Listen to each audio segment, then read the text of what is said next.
स्वतःच्या गर्लफ्रेंडला गिफ्ट देतं, कोणी मुलींना गिफ्ट देतं. मी माझ्या आईला गिफ्ट दिला सोन्याचा स्ट्रॉ. आईचा ना दात फार दुखत होता माझ्या, आणि त्यावर तिला चहा आणि आंबा फार आवडतो. चहा तर सोडेनच, आणि चहा पियाली की दात जास्त दुखायचे. मग आम्ही तिला असा एक उपाय सुचवला की तू स्ट्रॉने चहा पी, जेणेकरून तो दाताला चहा लागणार नाही आणि डायरेक्ट ती पिऊ शकेल. पण प्लॅस्टिकच्या कपमध्ये किंवा स्ट्रॉने जर चहा पियालो तर कॅन्सर होऊ शकतो, असं बऱ्याच ठिकाणी मी वाचलं.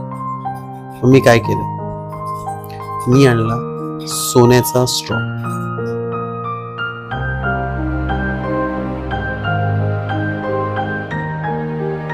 कोणी स्वतःच्या गर्लफ्रेंडला गिफ्ट देतं, कोणी मुलींना गिफ्ट देतं. मी माझ्या आईला गिफ्ट दिला सोन्याचा स्ट्रॉ, कारण तिला त्याची गरज होती.